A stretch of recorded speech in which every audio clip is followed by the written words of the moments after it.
Hello, Mr. Blankfein and the board members of Goldman Sachs. It has been a pleasure reviewing your company's approach to mental health, and I must thank you for giving us the opportunity to help better this international organization. After investigating the company's existing support for mental illness, it was refreshing to see that there is already some established support and strategy.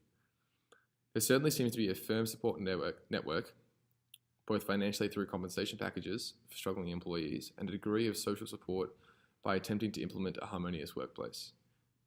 In the progressive 21st century, we are all becoming more aware of the severity and the regularity of mental illness. So for Goldman Sachs, mental illness needs to be addressed in order for it to be combated and prevented.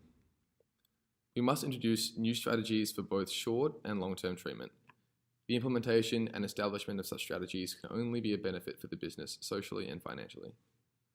It was very comforting when looking at the Goldman Sachs webpage to see it advertising the social diversity that Goldman Sachs prides itself on. Creating an open-minded, culturally rich and working environment is certainly crucial in the maintenance of happy and healthy staff.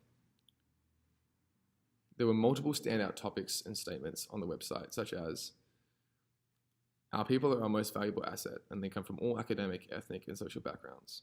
It's vital to recognize staff for their individuality and strongly encouraging to see you doing such things. And throughout our global firm, women are driving performance. Breaking down stigma such as that financial industries are masculine industries is wonderful and very effective at making a safe working place for both men and women. Furthermore, it was good to read up on the variety of compensation programs available, ranging from generous maternity leave packages to retirement packages. The financial industries are some of the most emotionally burdened. Being such a volatile, anxiety-provoking industry has severe mental implications on employees. The job uncertainty and economic downturn, the competitiveness, and the workload can all have major effects on staff members. Accounting and finance is in the top 10 most depressive and anxiety-prone professions. Other relative statistics the Global Wellness Institute state include 24% of all staff worldwide are actively disengaged at work. This measures at $6.4 billion annually in Australia alone, and 38% of staff suffer from excessive pressure at work. Globally, the financial cost of unwell workplaces is equal to 10% of the world's total GDP. There is no denying the insane financial costs associated with being mentally unwell at the workplace. Goldman Sachs has the ability and the already established culture to turn the societal pattern around and begin implementing worthwhile strategies to combat this expanding workplace issue. Strategy 1. The releasing of endorphins is a fantastic way to help staff temporarily cope with the issues they may be facing. The 2007 National Survey of Mental Health and Wellbeing identified almost 50% of Australians have experienced a mental disorder, and that females are more likely to have a mental disorder. The study conducted suggested that women who performed 150 minutes of moderate exercise or 200 minutes of walking on a weekly basis not only had increased physical health, but also felt better emotionally, were more socially connected, and aided their management of symptoms of depression. Hence, it would be a worthwhile investment to implement a gym and or swimming facilities wherever possible in office spaces worldwide to encourage exercise. Physical health and mental health correlate. A healthy you can be an even healthier you. During employee lunch breaks, they may use the equipment to focus their mind and body on something else, while at the same time releasing their endorphins. If employees are using the gym equipment slightly over lunch hours, don't punish them. They are more likely to be more productive due to their increased energy and concentration levels thanks to the exercise. This is a strategy to help employees deal with immediate mental issues they may be facing while on the job, whilst also giving them an opportunity to maintain their physical well-being. Strategy number 2, being outside. Goldman Sachs, being a financial firm, often locates themselves in the CBD areas wherever it operates. A study conducted by Stanford shows that students, staff, and residents of highly built-up commercial areas had a much higher risk of developing or maintaining mental illnesses.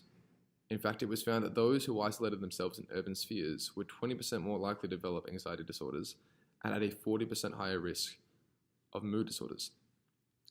In a previous study conducted by Gregory Bratman, he found that time in nature was found to have a positive effect on mood and aspects of cognitive function, including working memory, as well as a dampening effect on anxiety and increasing productivity. It would be unreasonable to suggest that Goldman Sachs moves their operations to rural parts of all their current locations, but there is still a way this can be combated. Take staff members outside. Let's not confine all staff members to the walls around them. Take them outside for meetings. Let them see natural light rather than synthetic. A recent study led by the University of Queensland and the ARC Centre of Excellence for Environmental Decisions suggests that people who visit parks for 30 minutes or more each week are much less likely to have poor mental health than those who don't. The proof is there, hence why we believe that conducting meetings either walking around green areas or merely just at the park sitting down is a fantastic way to combat the stresses and anxieties of working in such urban settings. And on the plus side, this investment will only cost you nothing at all. It would be naive of us to believe that exercising and being outside were long-term solutions for employee well-being. Whilst they are certainly crucial components, it is necessary to implement a long-term plan, hence why we are suggesting an employee assistance program. An EAP is for employees who may be struggling with personal problems that affect their overall work performance. These programs are designed to assist those who are struggling by identifying the issues and aiding in the resolution of the problem.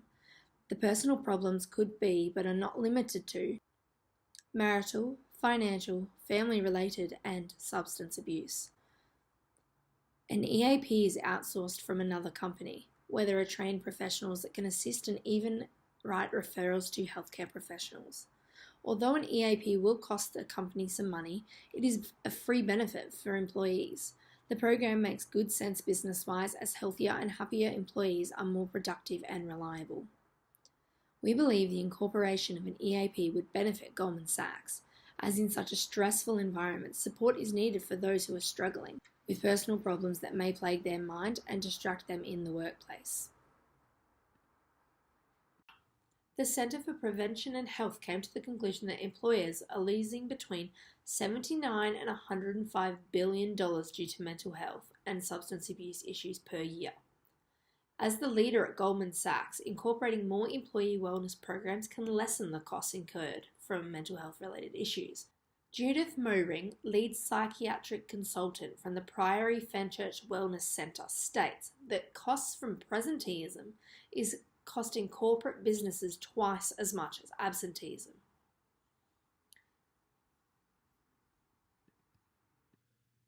But why is it worthwhile to invest?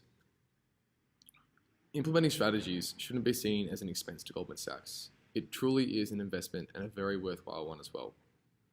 Through the successful implementation of an effective action to create a mentally healthy workplace, organizations on average can expect a positive return on investment of 2.3. For every dollar spent on successfully implementing an appropriate action, there is an average of $2.30 in benefits to be gained by the organization. Of course, it may seem odd to attach a financial return to something that isn't tangible, but the effects of a happy, healthy staff are amazing.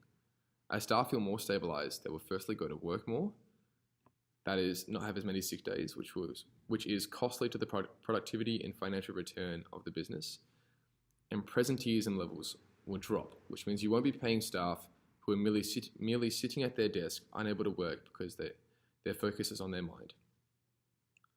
As staff become healthier, Goldman Sachs will become even healthier than it is now, majorly increasing its financial return from what it is now. How can you say no to that? The implementation of your resilience training came in at a perfect time, being after that global financial crisis. We believe that the strategies we are suggesting can link in very well with the resilience training already in place. Michael and I would like to thank you, Mr. Blankfein, and the board members at Goldman Sachs, as we have thoroughly enjoyed working on these strategies to better your company. We sincerely hope you take what we have proposed into consideration, and we look forward to hopefully working with Goldman Sachs in the near future.